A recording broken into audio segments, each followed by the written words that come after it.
Berjumpa lagi semuanya di Warung Bude Yanti. Sekarang kita kembali lagi diperlihatkan dengan Xiao Yan yang pada saat ini berada di dalam badai super. Lalu Fearless Art pada saat ini dikelilingi oleh tentakel tajam yang tidak terhitung jumlahnya dari makhluk kehampaan. Dapat dikatakan bahwa badai super ini ibarat gelombang besar yang akan mencabik-cabik semua yang berada di sekitar. Di dalam badai super ini juga terdapat banyak bahtera kecil dan ukurannya kurang dari 1/10 ukuran Fearless Art. Namun bahtera-bahtera ini tidak seperti Fearless Art. Mereka tidak hanya tidak diserang oleh 8 cakar kehampaan, tetapi juga mereka semuanya terlihat stabil di dalam badai super. Lebih dari belasan bahtera pada akhirnya muncul dan mengelilingi Art. Mereka tetap berada di sekitar Fearless Art seolah-olah sedang menunggu Fearless Art hancur. Sementara itu Fearless Art jika dilihat dari kejauhan sosoknya dikelilingi oleh 8 cakar kehampaan. 8 cakar kehampaan ini dengan panik menghantam perisai pelindung dari Fearless Art. Namun pertahanan dari Fearless Art ini benar-benar sangat menakutkan karena meskipun makhluk ini menghabiskan semua kekuatannya, tampaknya akan sangat mustahil bagi mereka untuk bisa menembus perlindungan Fearless Art. Kehancuran Fearless Art sepertinya hanya akan terjadi jika saja Xiao Yan benar-benar telah kehabisan pil Origin Ki untuk mengendalikan bahtera. Pada akhirnya dengan cara ini Fearless Art terjatuh ke dalam situasi pasif jangka panjang.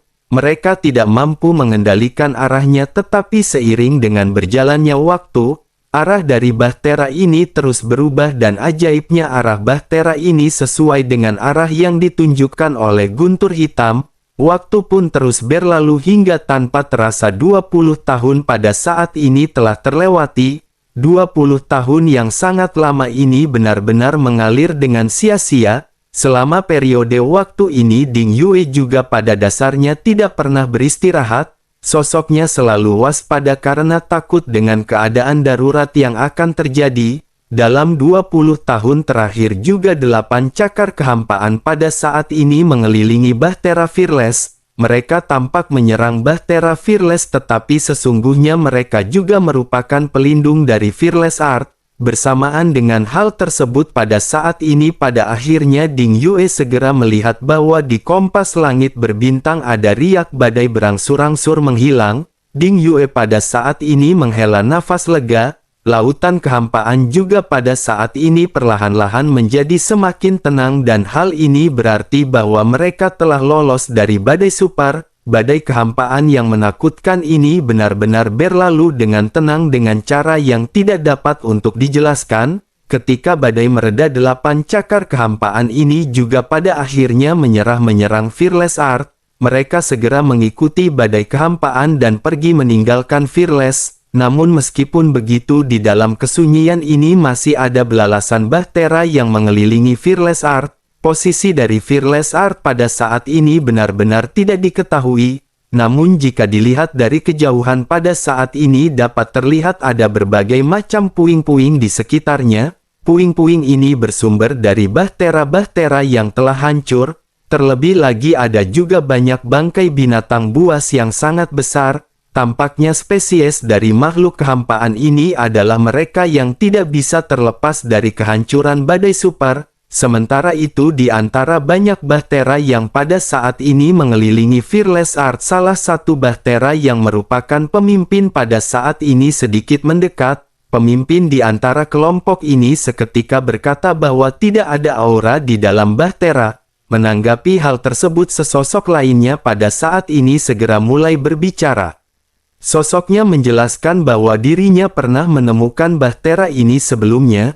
Sepertinya bahtera ini telah dikepung oleh 8 cakar kehampaan dan dirinya tidak menyangka bahwa lambung kapal ini masih utuh. Jika memang begitu permasalahannya seharusnya tidak akan ada permasalahan yang terjadi di dalam bahtera. Oleh karena itu bagaimana mungkin pada saat ini mereka tidak bisa merasakan sesuatu di dalam bahtera ini? Haruskah mereka pada saat ini mengirimkan orang untuk menggeledahnya? Menanggapi hal tersebut sosok sebelumnya pada akhirnya berkata bahwa bahan dari bahtera ini juga tidak biasa. Jika mereka dapat menjual bahtera ini, mereka mungkin benar-benar akan mendapatkan keuntungan yang bagus. Pria itu pun seketika sedikit mengangguk sebelum akhirnya segera memerintahkan para prajuritnya untuk mendekati Fearless Art. Lebih dari 100 orang pada saat ini telah dibentuk untuk bersiap memasuki Fearless Art di kejauhan. Mereka tahu bahwa Fearless Art pada saat ini masih dilindungi dan mereka tidak bisa melakukan operasi skala besar. Oleh karena itu mereka pada saat ini hanya mengirimkan sejumlah kecil pasukan yang mereka miliki. Ratusan sosok pada akhirnya dengan hati-hati segera memasuki Fearless Art. Begitu mereka semua memasuki penghalang, mereka semua pada saat ini tidak bisa lagi terlihat. Semua orang pada saat-saat ini menantikan kembalinya dari orang-orang ini, tetapi setelah cukup lama, 100 sosok pada saat ini seolah-olah menghilang di dalam bahtera dan tidak pernah keluar. Banyak tokoh di lebih dari belasan bahtera juga pada akhirnya pada saat ini saling memandang. Mereka pada akhirnya mengirim lebih dari 100 orang untuk kembali memasuki Fearless Art. Setelah beberapa saat, hasil yang mereka terima pada saat ini masih sama, masih tidak ada suara dan tidak ada sosok yang pada saat ini keluar dari Fearless Art. Sosok dari pemimpin ini pun segera berkata bahwa ada yang mencurigakan dari bahtera ini. Setelah selesai berbicara, sosoknya pada saat ini segera memutuskan untuk mengirim pasukan yang lebih banyak. Mereka juga pada saat ini bersiap dengan persenjataan untuk menyerang Fearless Art. Namun tepat ketika bahtera-bahtera ini bersiap untuk melesat, sebuah suara pada saat ini segera terdengar dari Fearless Art. Suara tersebut berkata bahwa mereka pada saat ini tidak bermaksud untuk menyinggung. Dirinya pada saat ini sejujurnya hanya ingin meminta bantuan. Dirinya juga bersedia menggunakan sumber daya sebagai imbalan atas bantuan para saudara. Bersamaan dengan suara yang terdengar pada saat ini, perlindungan dari bahtera Fearless juga terbuka penuh. 200 sosok yang masuk sebelumnya juga pada saat ini dapat terlihat oleh kelompok masing-masing.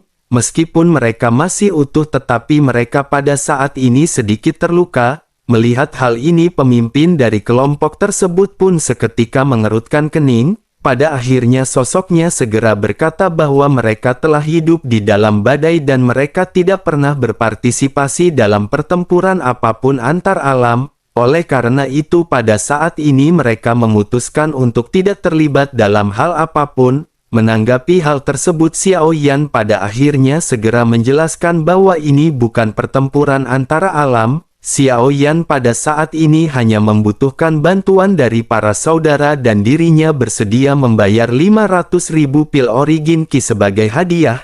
Pria yang merupakan pemimpin dari kelompok ini pun sedikit tercengang mendengar apa yang dikatakan oleh Xiao Yan. Tetapi sejujurnya 500.000 pil origin Qi ini sepertinya tidak menarik perhatiannya. Sebaliknya dirinya pada saat ini hanya memikirkan lebih dari 200 sosok yang berada di bahtera Xiao Yan.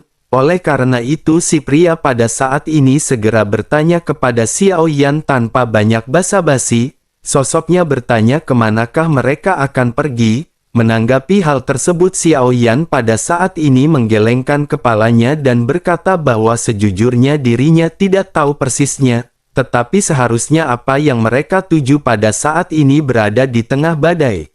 Mendengar apa yang dikatakan oleh Xiao Yan, pria ini pun seketika langsung mengerutkan kening. Sesaat kemudian sosoknya tanpa banyak bacot segera bertanya kepada Xiao Yan apakah mereka mencari guntur surgawi penghancur kehampaan.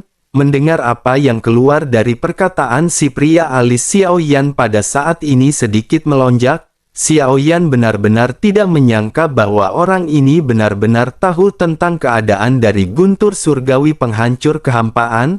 Mata Xiao Yan pun menjadi serius dan Xiao Yan pada saat ini tidak bisa menyembunyikan apapun dan lanjut menganggukkan kepalanya. Sementara itu si pria pada saat ini memandang ke arah Xiao Yan dengan tatapan dingin dan mulai menjelaskan secara perlahan. Sosoknya berkata bahwa Xiao Yan bukanlah kelompok pertama yang datang ke tempat ini. Dirinya pada saat ini memang bisa membawa mereka ke tempat di mana guntur surgawi penghancur kehampaan berada. Tetapi meskipun begitu dirinya pada saat ini ingin mengingatkan bahwa tidak ada jalan kembali setelah mereka pergi ke tempat tersebut. Setelah selesai berbicara, sosoknya pada saat ini segera mengangkat tangannya. Kilatan cahaya pada saat ini melonjak dan sesaat kemudian ada ratusan jimat batu petir yang mengambang di hadapannya. Xiao Yan pun menyipitkan matanya melihat banyaknya jimat batu guntur di tangan si pria. Hal ini sudah sangat jelas membuktikan bahwa sepertinya memang banyak orang yang mencari keberadaan dari jantung guntur ini. Namun meskipun begitu, Xiao Yan pada saat ini juga memiliki sebuah spekulasi lain. Xiao Yan berpikir bahwa keberadaan dari jimat batu guntur ini di dunia luas benar-benar sangat langka. Untuk mendapatkannya, seseorang benar-benar akan rela mengeluarkan sejumlah uang yang sangat banyak. Oleh karena itu mungkin saja jimat batu guntur surgawi ini juga berasal dari tangan orang-orang ini. Bisa jadi mereka menjualnya dengan harga tinggi dan menarik banyak orang kuat untuk datang. Mereka selanjutnya bertindak sebagai pemandu dan membawa orang-orang ini ke tempat di mana guntur surgawi penghancur kehampaan berada. Menyadari hal tersebut, Xiao Yan pada saat ini menyipitkan matanya dan dengan berani segera mulai mengungkapkan spekulasinya. Xiao Yan berkata sepertinya mereka bisa menjual jimat batu guntur ini dengan harga yang bagus. Mendengar apa yang dikatakan oleh Xiao Yan, pria itu seketika mengangguk dan tidak menyangkal perkataan Xiao Yan. Sosoknya lanjut berkata bahwa bagi kelompok orang-orang tersebut tidak ada gunanya.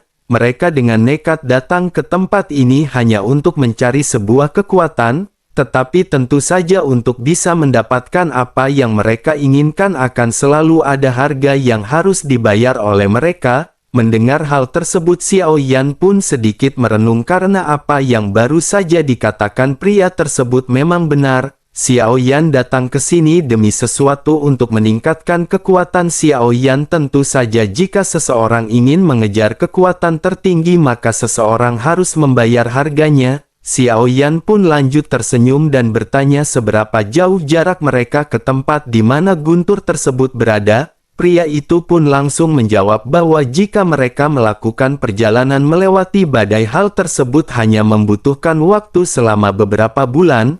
Tetapi jika mereka semua menghindari badai, itu akan memakan waktu hingga lebih dari 10 tahun. Xiao Yan pun seketika terkejut saat mendengar apa yang dikatakan oleh pria ini. Jika mengikuti metode mereka, meskipun ada juga badai yang mereka hadapi, Xiao Yan akan aman dan akan sampai ke tempat tujuan dengan cepat. Tetapi jika Xiao Yan berusaha untuk memutar, maka hal tersebut benar-benar akan memakan lebih banyak waktu. Xiao Yan pada akhirnya menganggukkan kepalanya dan segera kembali mulai berbicara. Xiao Yan berkata sepertinya mereka bisa bergerak maju di tengah badai dan bisakah mereka memberi kelompok Xiao Yan tumpangan? Pria itu pun mengerutkan kening setelah menyadari bahwa Xiao Yan pada saat ini sama sekali tidak mau menyerah. Tetapi meskipun begitu, sosoknya pada saat ini menganggukkan kepalanya dan berkata bahwa 500 juta itu terlalu sedikit. Setidaknya Xiao Yan pada saat ini harus mengeluarkan 1 juta pil origin Qi sebagai pertukaran. Pria itu pada akhirnya menyerah dengan sikap keras Xiao Yan karena baginya hidup dan mati Xiao Yan ini tidak ada hubungannya dengan sosoknya. Dirinya juga telah mengatakan semua yang perlu dikatakan. Selebihnya semuanya benar-benar tergantung kepada Xiao Yan sendiri yang telah membuat keputusan. Sementara itu Xiao Yan pada saat ini mengangguk tanpa ragu dan langsung melemparkan cincin penyimpanan berisi 1 juta pil origin Qi. Pria itu pun langsung menerima cincin Xiao Yan dan memeriksa isinya. Setelah memastikan bahwa isinya memang benar, dirinya segera mengajak Xiao Yan untuk pergi. Si pria juga pada saat ini lanjut berkata bahwa bahtera Xiao Yan ini terlalu besar, oleh karena itu sebaiknya mereka pada saat ini mengendarai bahtera dari kelompok mereka. Xiao Yan juga dapat menitipkan bahteranya kepada mereka untuk diamankan sementara waktu. Jika kelompok Xiao Yan selamat maka mereka akan mengembalikan bahtera ini secara utuh. Mendengar hal tersebut, Xiao Yan pada saat ini segera menolak dengan sopan dan berkata bahwa itu tidak perlu. Saat berikutnya Ding Yue yang menyadari perkataan Xiao Yan segera memasukkan bahtera ini ke dalam botol. Bahtera Fearless yang sangat besar pada akhirnya menghilang begitu saja dan muncul di dalam botol kristal transparan. Ding Yue segera memasukkan botol tersebut ke dalam cincin penyimpanan dan apa yang dilakukan oleh Ding Yue ini membuat pemimpin tersebut terkejut. Mata pria itu pada saat ini berbinar sebelum akhirnya sosoknya tanpa sadar bergumam bahwa ini adalah teknologi Styx kuno. Sesaat kemudian si pria segera menekan perasaannya dan mengajak Xiao Yan untuk segera pergi. Pada akhirnya lebih dari belasan bahtera segera mulai bergerak sesuai dengan perintah. Xiao Yan pada saat ini berada di atas bahtera terdepan dan Xiao Yan bisa melihat bahwa mereka semua benar-benar terlihat terorganisir. Mereka pada saat ini terlihat tersebar dengan posisi yang cukup luas. Mereka berhati-hati satu sama lain dan begitu sesuatu terjadi pada salah satu bahtera, rangkaian penyelamatan akan segera dapat dilakukan dengan cepat. Bersamaan dengan Xiao Yan yang melihat sekeliling pria itu pada saat ini seketika kembali berbicara kepada Xiao Yan, sosoknya berkata bahwa Xiao Yan beruntung telah menemukan 8 cakar kehampaan. Jika saja Xiao Yan menghabisi semua makhluk tersebut maka Xiao Yan akan benar-benar sulit untuk bisa keluar dari badai super sebelumnya. Mendengar hal tersebut Xiao Yan pada saat ini hanya menganggukkan kepalanya dan menyadari bahwa apa yang dialami oleh Xiao Yan ternyata benar-benar diperhatikan oleh orang-orang ini. Namun ketika mengingat badai sebelumnya Xiao Yan pada saat ini kembali sangat tertarik dengan metode apa yang mereka lakukan hingga bisa berhasil stabil di dalam badai. Xiao Yan pada saat ini juga belum merasakan adanya guncangan dan bertanya apakah ada badai super di tempat ini. Pria itu pun segera melirik ke arah Xiao Yan dan berkata bahwa mereka pada saat ini sedang berada di tengah badai. Xiao Yan pun seketika terkejut dan segera menoleh menuju ke arah Ding Yue. Ding Yue yang memegang kompas bintang di tangannya juga pada saat ini segera mengangguk sambil tersenyum masam. Xiao Yan pada saat ini terkejut dan tanpa sadar bergumam bahwa ini benar-benar sangat stabil. Mendengar apa yang dikatakan oleh Xiao Yan, pria itu segera berkata bahwa latihanlah yang pada akhirnya membuat sesuatu bisa menjadi sempurna. Xiao Yan pun menganggukkan kepalanya dan Xiao Yan pada saat ini kembali melihat ke arah sekeliling. Bahtera milik mereka tidaklah besar dan setidaknya hanya bisa menampung paling banyak 100 orang. Selain itu ada juga lebih dari 1 orang yang mengemudikan bahtera dengan adanya 5 kemudi. Dengan kata lain ada 5 orang yang mengemudikan bahtera pada saat yang bersamaan. Mereka tampaknya menganalisis kekuatan badai setiap saat, dengan begitu mereka akan dapat mengontrol lambung kapal secara akurat dan berlayar dengan lancar. Xiao Yan pun menghela nafas sebelum akhirnya Xiao Yan pada saat ini segera kembali berbincang-bincang kepada pemimpin kelompok ini. Xiao Yan tanpa basa-basi segera bertanya seberapa banyakkah informasi yang diketahui oleh saudara mengenai jantung guntur ini. Setelah selesai berbicara Xiao Yan pada saat ini segera mengeluarkan teh khusus dari benua Doudi dan mengajak pria tersebut minum-minum santai.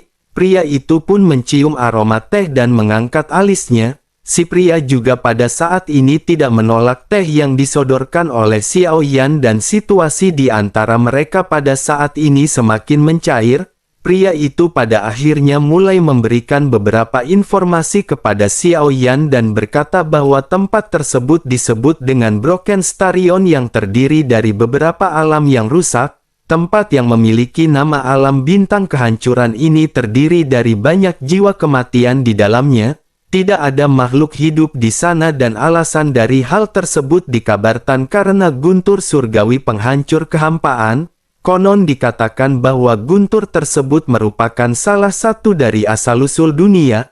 Kekuatannya juga sangat kuat dan dirinya dapat menghancurkan segala sesuatu di dunia ini. Xiao Yan pun menganggukkan kepalanya dan segera lanjut bertanya berapa banyak orang yang pernah datang ke sana sebelumnya. Selain itu, apakah orang-orang yang masuk ke tempat ini juga semuanya telah mati?" Pria itu pun menggelengkan kepalanya dan berkata bahwa dirinya sesungguhnya tidak tahu apakah mereka sudah mati atau belum, tetapi setidaknya ada 1000 bahtera yang telah memasuki tempat tersebut. Dirinya juga yakin bahwa sosok-sosok yang masuk ke tempat tersebut sepertinya memiliki kekuatan yang cukup kuat. Tetapi bagaimanapun Guntur ini benar-benar memiliki kekuatan penghancur yang mutlak. Di bawah tekanan dari Guntur tersebut, begitu mereka memasuki alam bintang kehancuran, mereka mungkin akan langsung dihancurkan oleh guntur hitam yang tiba-tiba menyambar kapan saja.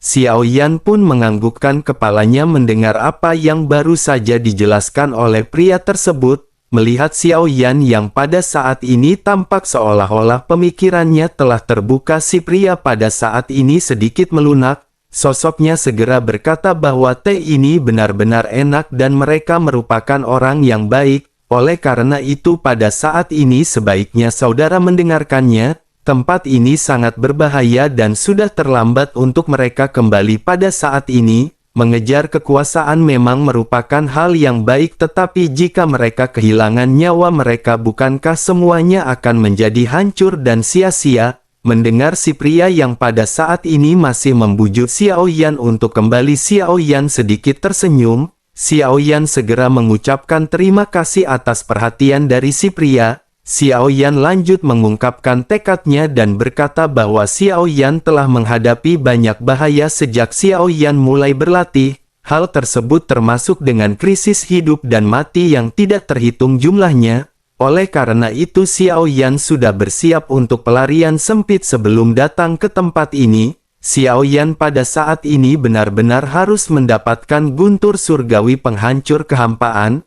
Mendengar hal tersebut, pria itu pun seketika menatap ke arah Xiao Yan dengan mata yang dipenuhi keraguan. Sosoknya lanjut berkata bahwa meskipun dirinya tidak tahu apa kekuatan Xiao Yan dan level apa yang telah Xiao Yan capai, dirinya pada saat ini bisa melihat dengan jelas karena dengan bisa sampai ke tempat ini, hal tersebut merupakan bukti dari kekuatan Xiao Yan. Namun dirinya tidak mengetahui dan tidak mengerti mengenai alasan semua ini dan dirinya ingin bertanya kepada saudara. Dirinya pada saat ini ingin mengetahui apakah saudara mengetahui akhir dari kekuasaan. Dengan kekuatan saudara saat ini, dirinya khawatir seluruh alam bawah benar-benar tidak akan berani menyerang ke alam saudara. Oleh karena itu pada saat ini mengapa saudara masih mempertaruhkan segalanya? Xiao Yan pada saat ini masih asik meminum teh sambil mendengarkan ocehan dari pria tersebut. Sementara itu si pria pada saat ini masih terus mengungkapkan bacotnya kepada Xiao Yan. Sosoknya pada saat ini bertanya kepada Xiao Yan apakah tujuan mereka menjadi kuat hanya untuk mendominasi semua makhluk di dunia ini.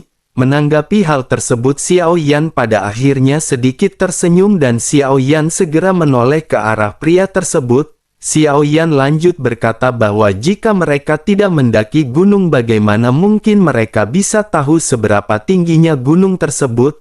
Oleh karena itu hanya dengan mengendaki gunung tersebut maka mereka akan bisa tahu bahwa ada gunung lain yang lebih tinggi. Selain itu, jika seseorang mengikuti kekuatan yang mungkin tidak ada habisnya, tetapi bukankah setiap orang memiliki tanggung jawab yang berbeda-beda di dalam kehidupan ini? Terlebih lagi ketika mereka telah mengambil langkah, bukankah mereka telah ditakdirkan untuk tidak dapat melihat ke belakang atau berhenti? Xiao Yan pada saat ini pikir tampaknya orang-orang dari setiap alam benar-benar memiliki pandangan yang berbeda-beda. Tentu saja perbedaan kehidupan dari masing-masing alam akan mempengaruhi pola pikir seseorang. Terlebih lagi dikatakan kelompok pria ini juga selalu menghindari pertempuran dan mereka hidup di dalam badai. Oleh karena itu pandangan yang dirinya miliki pada saat ini benar-benar jauh berbeda dengan pandangan yang dimiliki oleh Xiao Yan. Sementara itu si pria pada saat ini sedikit merenung sebelum akhirnya perlahan berkata kepada Xiao Yan. Sosoknya berkata bahwa dirinya sesungguhnya tidak dapat memahaminya dengan jelas. Hal itu mungkin karena levelnya pada saat ini masih terlalu rendah. izinkan dirinya pada saat ini memperkenalkan diri bahwa dirinya bernama Chang Yuhua. Jika saudara dapat selamat dari guntur surgawi penghancur kehampaan, maka dirinya dapat memberi saudara petunjuk tentang ciptaan lainnya. Dirinya akan memberitahu sesuatu yang tidak lebih lemah daripada guntur surgawi penghancur kehampaan. Mendengar hal tersebut, Xiao Yan pada saat ini sedikit tersenyum dan Xiao Yan kembali mulai berbicara. Xiao Yan bertanya apakah syarat yang mereka butuhkan untuk bertukar informasi ini. Menanggapi hal tersebut, pria yang bernama Chang Yuhua pun berkata bahwa masih terlalu dini untuk mengatakan hal ini sekarang. Sebaiknya mereka menunggu sampai saudara laki-laki bisa keluar dari alam bintang kehancuran hidup-hidup. Xiao Yan pun menganggukkan kepalanya dan keduanya pada saat ini sedikit berbincang-bincang santai. Beberapa bulan pada akhirnya berlalu dalam sekejap mata. Mereka telah mengalami beberapa kali badai besar hingga badai super, tetapi mereka tidak mengalami insiden apapun. Pada akhirnya mereka pun telah mencapai bagian terdalam dari kawasan badai.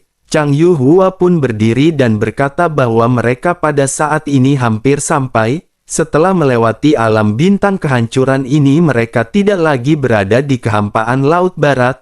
Mereka akan segera memasuki kehampaan Laut Utara dan saudara harus berhati-hati. Mendengar hal tersebut, Xiao Yan pada saat ini sedikit menganggukkan kepalanya. Masih ada jarak yang cukup lumayan, tetapi Xiao Yan pada saat ini mendengar ada letupan guntur di kejauhan. Xiao Yan juga pada saat ini menoleh untuk melihat ke arah guntur hitam yang berada di tangan Lei Ji yang menunjukkan arah yang sama. Hal itu dengan jelas menunjukkan bahwa Chang Yuhua pada saat ini tidak menipu Xiao Yan. Chang Yuhua pada akhirnya menangkupkan tangannya dan pada saat ini segera kembali berbicara kepada Xiao Yan. Lebih jauh di depan Xiao Yan adalah alam bintang kehancuran dan mereka tidak berani masuk. Dirinya pada saat ini hanya bisa mengucapkan agar saudara pada saat itu berhati-hati. Xiao Yan juga pada saat ini menangkupkan tangannya dan mengucapkan terima kasih kepada Chang Yuhua. Menanggapi hal tersebut, Chang Yuhua berkata agar saudara tidak perlu mengucapkan terima kasih. Dirinya melakukan semua ini hanya karena uang sebagai pertukaran, tetapi karena dirinya telah banyak meminum teh yang enak dari saudara selama ini, dirinya masih dengan tulus berharap saudara dapat kembali dengan selamat. Setelah berbasa-basi mengucapkan salam perpisahan, pada akhirnya Xiao Yan dan yang lainnya segera kembali ke Fearless Art. Chang Yuhua yang tampak sangat takut juga pada saat ini tidak tinggal dan segera bergegas pergi bersama dengan kelompoknya. Sementara itu mata Xiao Yan pada saat ini sedikit menyipit ketika Xiao Yan perlahan melihat alam bintang kehancuran. Ini tampak bukan seperti sebuah ruang tetapi ruang yang saling terkait antara bintang-bintang yang rusak. Susunan dari banyak alam ini membuat ruang yang sangat aneh. Fearless Art pada akhirnya segera berlayar dan setelah mendekati alam bintang kehancuran, suara gemuruh pada saat ini semakin jelas dan guntur hitam seketika menyambar langsung ke arah Fearless Art. Begitu guntur hitam ini langsung membombardir perlindungan Fearless Art, perlindungan itu juga seketika langsung dihancurkan. Kekuatan guntur yang tersisa juga pada saat ini masih terus menyapu Fearless Art. Semua orang pada saat ini seketika terkejut dan dalam sekejap jiwa semua orang pada saat ini gemetar. Xiao Yan pada akhirnya berteriak kepada Ding Yue agar dirinya menggunakan kecepatan tercepat untuk segera masuk. Ding Yue tanpa ragu-ragu segera bergegas mengikuti instruksi Xiao Yan dan mereka segera melesat. Fearless Art berubah menjadi gumpalan asap dan segera bergegas menuju ke alam bintang kehancuran untuk membuka cabang warung Bude Yanti di sana.